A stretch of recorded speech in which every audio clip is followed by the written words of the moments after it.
lors de la 67e Assemblée Générale, en ayant défini cette vision et ces engagements missionnaires, nous avons écrit ce texte. Nous, eudistes, missionnaires de la miséricorde, voulons continuer avec audace la mission de Jésus, comme congrégation internationale en sortie, avec notre patrimoine spirituel et notre histoire, lisant les signes des temps à la lumière de la parole de Dieu, nous entendons l'appel à prendre soin de notre prochain. Prendre soin est entre guillemets et référé à Luc 10, 33-35, c'est-à-dire la parabole du bon samaritain. Vous voyez, non seulement nous avons voulu comprendre que nous étions héritiers de ce patrimoine formé Jésus en nous, que nous entendons ce que nous entendons dans ce qui se vit dans ce monde,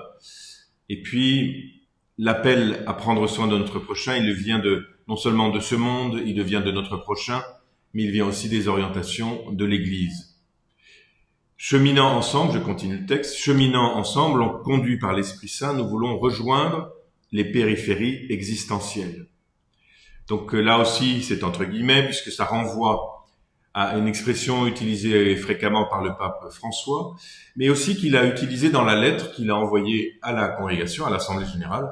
avant qu'elle ne se rencontre. Donc nous nous sommes sentis interpellés fortement par le fait que le pape François, lorsqu'il s'adresse aux eudistes, il leur dit « Vous êtes missionnaires de la miséricorde pour aller vers les périphéries existentielles ». Vous aurez remarqué aussi que l'expression « une église en sortie », là aussi vient des documents que le pape François nous a donnés à l'église. Et puis nous continuons avec une troisième expression du pape François.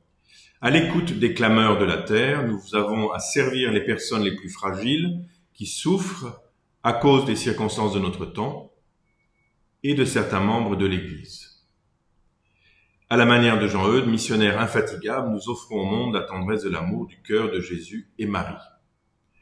Donc là, c'est pareil, on se met à l'écoute des clameurs, c'est presque les cris, c'est pas simplement les appels,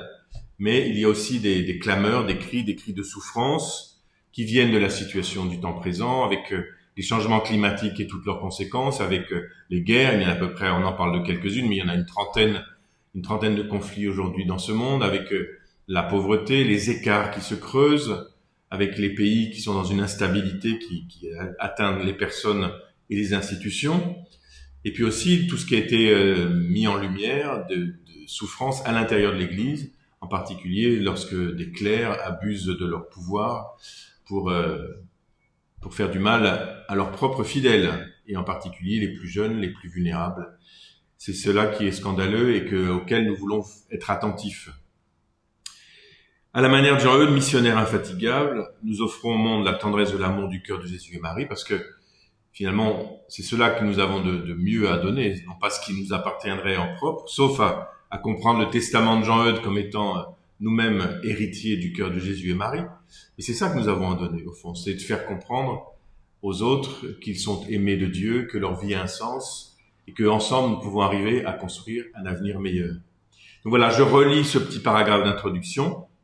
Nous, eudistes, missionnaires de la miséricorde, voulons continuer avec audace la mission de Jésus, comme congrégation internationale en sortie, avec notre patrimoine spirituel et notre histoire, lisant les signes des temps à la lumière de la parole de Dieu, nous entendons l'appel à prendre soin de notre prochain.